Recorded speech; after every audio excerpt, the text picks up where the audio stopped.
होते. आज त्यांचं सांगत आहोत काय सांगाल, कोण आलं होतं, कसा प्रतिसाद मिळाला?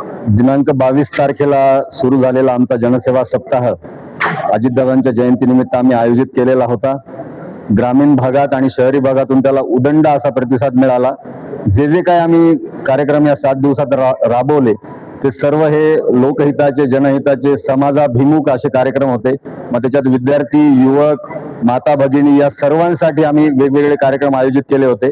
शहरातील प्रत्येक वार्डात आम्ही 50-50 झाडांचं वृक्षारोपण आम्ही आमदार साहेबांच्या उपस्थितीत केलं. त्याचबरोबर 2 मोठे महाआरोग्य शिबिर घेतले, ज्याच्यामध्ये परभणी रोडच्या ती बाजूचा म्हणजे जिथं जुनं वसमत आहे तर त्या ठिकाणी जवळपास 650 रुग्णांना त्या दिवशी आरोग्य तपासणी करता आली.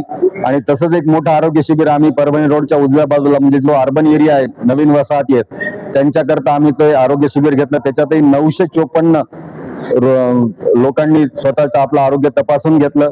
त्याचबरोबर आषाढी एकादशी निमित्त आम्ही एक मोठा अभंगवाणी हा कार्यक्रम घेतला होता.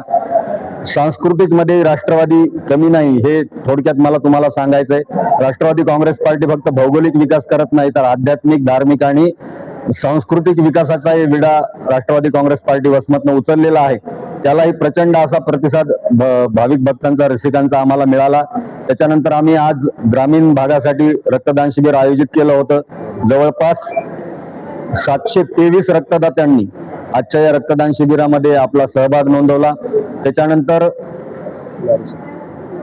जो पूर्ण वसमत विधानसभा मतदारसंघातील महिलांचा सन्मान होता त्याच्यामध्ये युवती आणि ज्येष्ठ श्रेष्ठ महिला भगिनी यांचा आम्ही जवळपास 250 महिलांना सन्मान चिन्ह आणि मानधन देऊन त्यांचा आम्ही सन्मान केला. ज्या महिलांना कधी स्टेज मिळत नाही, ज्या सतत राबतात, कष्टकरी असतात, पण त्यांचा कुठे ना कुठे तरी सन्मान व्हावा त्याच्या मागचा निर्मळ आणि स्पष्ट आमचा हेतू होता. त्यालाही उदंड प्रतिसाद माता भगिनींनी दिला. त्याबद्दल आम्ही त्यांचे शतशः ऋणी आहोत. आणि या अशा वेगवेगळ्या उपक्रमातून आम्ही हा जनसेवा सप्ताह आपल्या सर्वांच्या साक्षीने आणि सहकार्याने साजरा केलाय. आणि याला संपूर्ण जे काही मार्गदर्शन होतं किंवा ज्यांच्या आधिपत्याखाली हा कार्यक्रम होता तसे आमचे कार्यसम्राट आमदार राजू भैयांचं आम्हाला सगळं मार्गदर्शन आहे, त्यांचंच प्रोत्साहन आहे आणि त्यांचाच उत्साह आहे.